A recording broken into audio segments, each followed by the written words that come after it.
Y para completar hay que compartir lo que aprendemos. La esperanza que llega a nuestro corazón tiene que ser compartida con personas que todavía no conocen a Jesús. Si tú haces esas tres cosas, estudias la palabra de Dios todos los días, vives en espíritu de oración y comunicas el Evangelio a otra persona, con toda seguridad te vas a conservar robusto, lleno de vida espiritual. Claro que en esta tierra van a haber dificultades, van a haber vientos contrarios, noche oscura.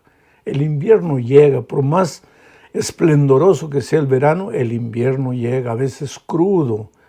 Y sin embargo, los hijos de Dios siempre están seguros en los brazos de Jesús, pero para eso tienen que mantener la esperanza viva. Y ese mantener la esperanza viva no es asunto de teoría, es un asunto práctico que envuelve el estudio de la Biblia, la oración y la testificación. Vamos pues al estudio número 11 para el 11 de septiembre del año 2021. El título de la lección de esta semana es Anhelo de más. Yo le pondría otro título, le diría demasiado anhelo o tal vez demasiada preocupación. La vida cristiana es descanso en Cristo. No te olvides el título de la lección del trimestre. Descanso en Cristo. Cuando Dios nos llama a vivir con Él, no nos llama para vivir una vida de ansiedad, de preocupación permanente, de zozobra, de miedo constante, de que estaré haciendo la voluntad de Dios o no, estaré pecando o no. Oye, si tu vida cristiana es solamente la preocupación de que estaré bien o no, entonces tú no has entendido lo que es la vida cristiana, porque la vida cristiana es descanso en Cristo. No que seas un hombre perfecto, ni que por causa de tu humanidad cometas un error y pienses que estás perdido. No que Dios sea un Dios permisivo, que bueno, puedes vivir como quieres y Él está contento contigo. No. Pero la vida, a pesar de los tropiezos de esta tierra, a pesar de las dificultades, es una vida de sosiego, de descanso en Cristo. Ahora, esta semana vamos a ver cómo los errores, las victorias, los aciertos que vivió Israel durante su peregrinaje en el desierto eran nada más que símbolos o ilustraciones de lo que nosotros hoy día vivimos en el cotidiano, en nuestro peregrinaje hacia nuestro hogar celestial. Vamos a la primera parte de este estudio bajo el título de Bautizados en Moisés. Extraño el título, ¿no es cierto? Bautizados en Moisés. Para empezar, vamos a leer la primera epístola a los Corintios capítulo 10, versículos 1 al 4 y después el versículo 11. Pero vamos a leer reflexionando y pensando en las palabras de Pablo. Mira, Pablo está escribiendo a los hermanos que vivían en Corintios. Muchos de ellos eran judíos convertidos al cristianismo. Y mira lo que Pablo dice. Porque no quiero, hermanos, que ignoréis que nuestros padres todos estuvieron bajo la nube y todos pasaron el mar. Y todos en Moisés fueron bautizados en la nube y en el mar. Y todos comieron el mismo alimento espiritual. Y todos bebieron la misma bebida espiritual, porque bebían de la roca espiritual que los seguía, y la roca era Cristo. Y el versículo 11 dice, y estas cosas les acontecieron, ¿a quiénes? A los padres, en el pasado, al pueblo de Israel. Y estas cosas les acontecieron como ejemplo, y están escritas para amonestarnos a nosotros, a quienes han alcanzado los fines de los siglos. Mira lo que Pablo está diciendo. Todo lo que se escribió en el pasado, todo lo que se registró de la vida de Israel en el desierto, fue escrito como ejemplo para nosotros, como amonestación para nosotros los que vivimos en los últimos tiempos. Quiere decir que si nosotros queremos ser victoriosos en nuestra caminata por el desierto de esta vida, en dirección al cielo, a nuestro hogar celestial, si queremos ser victoriosos, necesitamos constantemente mirar al pasado, al pueblo de Israel en el desierto. Ahora, el texto es interesante porque dice que todos nuestros antepasados, refiriéndose a los judíos, los israelitas en el desierto, fueron bautizados en Moisés. ¿Qué quiere decir eso, ser bautizado en Moisés? Mira, si tú no conoces el contexto bíblico completo, vas a comenzar a querer formar una iglesia donde se bautice a todos en el nombre de Moisés. Porque aquí dice que los israelitas fueron bautizados en Moisés. Pero en realidad, si tú lees el contexto entero, te vas a dar cuenta que los israelitas fueron bautizados en Moisés en el sentido de que vivieron la misma experiencia de Moisés. Porque Moisés fue acompañado por la nube en medio del desierto, por la columna de fuego en el mismo desierto. Moisés comió del maná en el desierto. Moisés bebió de la roca en el desierto. Y todos los israelitas que vivieron con él pasaron por las mismas experiencias de Moisés. En ese sentido, fueron bautizados en Moisés. Pasaron por la misma experiencia. Y el texto es interesante porque dice, y la roca era Cristo. O sea, lo que Pablo está diciéndole a los corintios aquí, y nos está diciendo a nosotros también, es que si queremos ser victoriosos en esta vida, tenemos que entender que todas las bendiciones que recibimos a través del maná, que es el pan cotidiano que ganamos con el trabajo semanal, porque quien nos da el trabajo es Dios, quien nos da la salud es Dios, quien nos da la capacidad es Dios. Todos los milagros que recibimos de Dios a través del maná, a través de las experiencias duras de esta vida, de los milagros, la mano poderosa protegiendo nuestra vida, cuidando nuestra vida. Todas las experiencias que vivimos en esta tierra, en realidad, por tras de todo eso está Cristo, porque la roca era Cristo, pero ellos no sabían que la roca era Cristo. O sea, cuando Dios dirigió al pueblo de Israel en medio del desierto, quiero enseñarles que el principio, el medio y el fin de la experiencia de ellos debería ser Cristo. La columna de fuego era Cristo, la nube que los acompañaba dándoles sombra era Cristo, el agua de la roca era Cristo, la roca era Cristo, el maná era Cristo, todo simbolizaba a Cristo. La vida de los israelitas debería ser una vida cristocéntrica, pero ellos no sabían que la roca era Cristo. Ahora, nosotros hablamos hoy de Cristo, Cristo, Cristo, porque nos es fácil hablar. Pero mi pregunta es, ¿hasta qué punto nosotros vivimos esa experiencia diaria de comunión con Cristo? ¿Hasta qué punto cuando comemos algo, un pan por más humilde que sea, entendemos que por tras de eso está Cristo? Cuando bebemos agua, por tras de eso está Cristo. Cuando nos aumentan de sueldo, por tras de eso está Cristo. Cuando salimos de una enfermedad, por tras de eso está Cristo. Así como Israel falló en el desierto por no haber entendido que la roca era Cristo, nosotros también podemos fallar en esta vida si no aprendemos a entender que la roca es Cristo. Esa es una de las lecciones que tenemos que entender. En segundo lugar, ritual y sacrificios. Tú sabes que el ritual de Israel estaba lleno de sacrificios, pero todos simbolizaban a Cristo, todos. Para entender mejor este asunto necesitamos leer lo que dice Levítico 4, 33 y 34. Mira, dice así: pondrá su mano sobre la cabeza de la ofrenda de expiación y la degollará como expiación en el lugar donde se degüella el holocausto.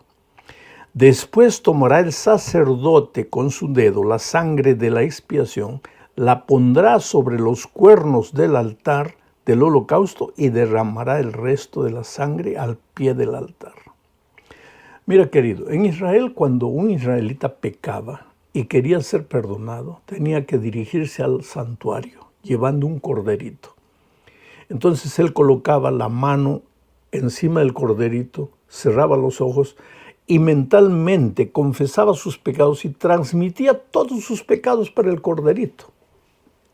Ahora, él mismo tomaba el cuchillo y degollaba al corderito.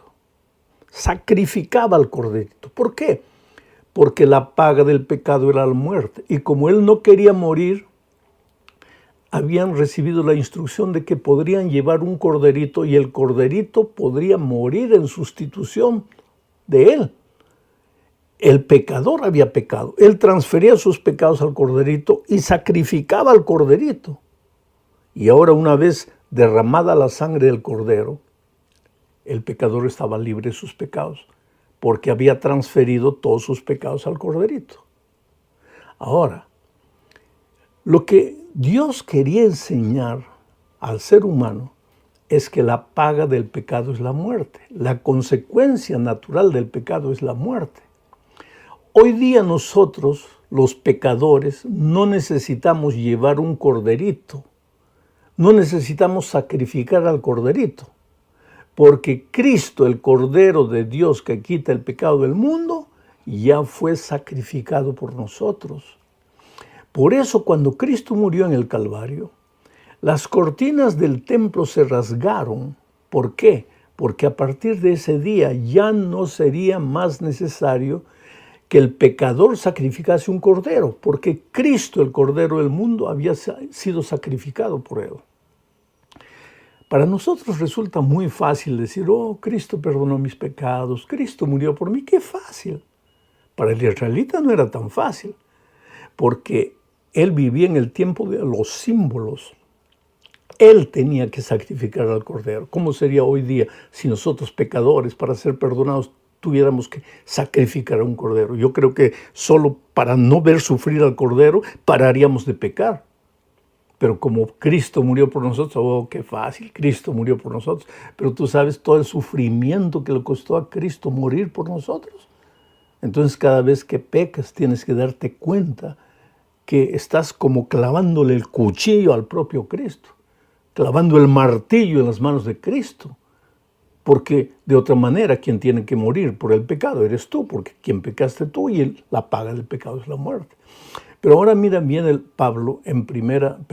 viene Pedro en su primera epístola, en el capítulo 1, versículos 18 al 21, y dice lo siguiente: sabiendo que fuisteis rescatados de vuestra vana manera de vivir, la cual recibisteis de vuestros padres, no con cosas corruptibles como oro o plata, sino con la sangre preciosa de Cristo, como de un cordero sin mancha y sin contaminación, ya destinado desde antes de la fundación del mundo, pero manifestado en los postreros tiempos por amor de vosotros, y mediante el cual creéis en Dios, quien le resucitó de los muertos y le ha dado gloria para que vuestra fe y esperanza sean en Dios.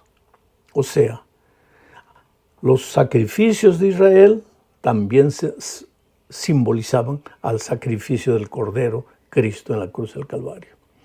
Israel debería descansar de sus pecados en el Cordero. Nosotros necesitamos descansar de nuestros pecados en Cristo. No importa lo que hayas hecho. Podemos encontrar perdón. Podemos encontrar paz. ¿Por qué? Porque Cristo, que te ama mucho, entregó su vida para que tú no sufrieras. Por lo tanto, aunque hayas vivido una vida tormentosa, no necesitas vivir desesperado por causa de tu pasado. Cristo te invita a vivir el descanso en Él, el descanso en Cristo. En la tercera, cuarta y quinta parte de este estudio vamos al libro de Hebreos, a la epístola de Pablo a los Hebreos. Vamos a leer Hebreos 4, 1, 2 y 4. Dice: temamos pues, no sea que permaneciendo aún la promesa de entrar en su reposo, algunos de vosotros parezca no haberlo alcanzado, porque también a nosotros se nos ha anunciado la buena nueva, como a ellos. ¿A quiénes ellos? A los israelitas. Pero no les aprovechó el oír la palabra, por no ir acompañada de fe en los que la oyeron. Porque en cierto lugar dijo así, del séptimo día, y reposó Dios de todas sus obras en el séptimo día.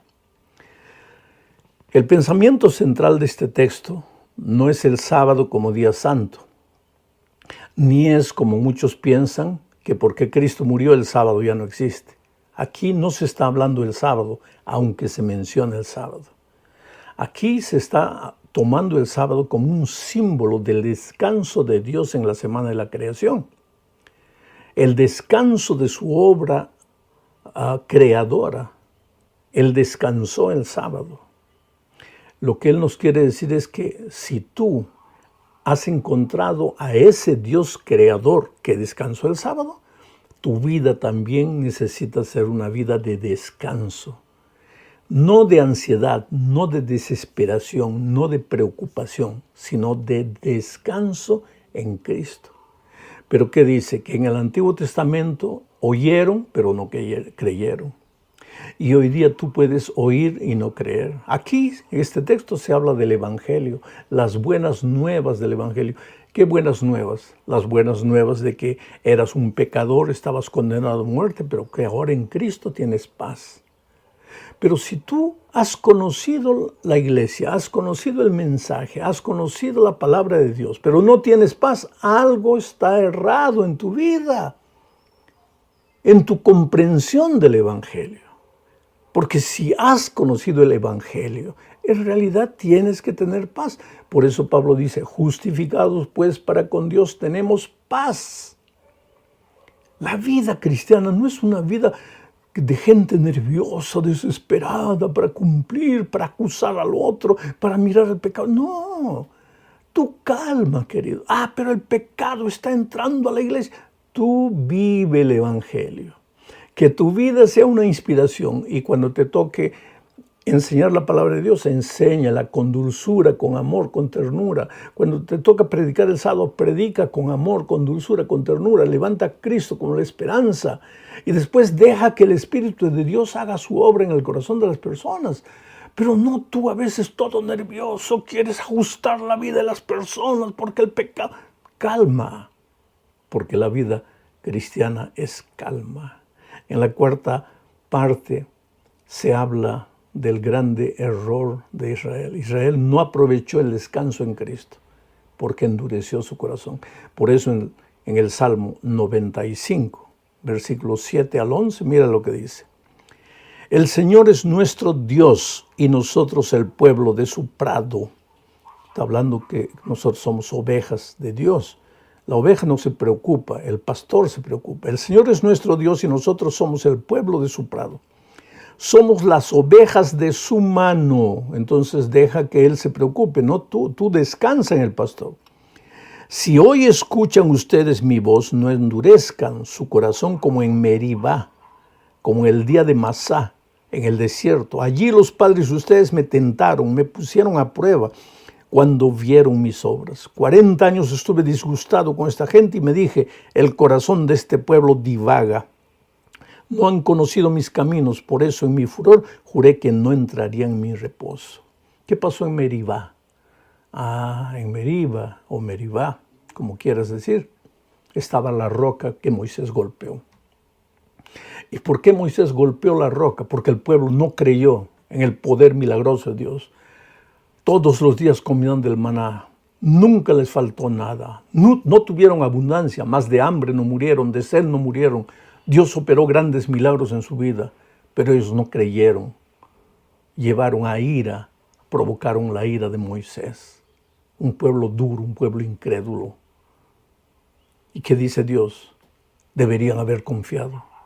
Deberían haber vivido una vida tranquila, de paz, con el corazón exuberante de alegría y de gratitud. Pero no. Un pueblo quejoso. Un pueblo que reclamaba por todo. Ahora, ¿Qué dijimos al principio de la lección? Que todo lo que le pasó al pueblo de Israel nos puede pasar a nosotros. Hay en la iglesia gente quejosa, reclamona por todo. Calma. Recuérdate lo que pasó en Meriba. El pueblo endureció su corazón. No me vas a decir que cuando a veces tú quieres traer desunión a la iglesia, el Espíritu de Dios no te habla, pero si endureces tu corazón, va a llegar un momento en que la voz de Dios no te va a hablar más. Porque la voz de Dios habla. Y no es que se cansa de hablar, sino que tu corazón se endurece al punto que tú ya no oyes más la voz de Dios. Ahora, queridos, terminamos el estudio diciendo que nosotros estamos en la conquista de una ciudad celestial. Hebreos 4, 8 al 11 dice, si Josué les hubiera dado el reposo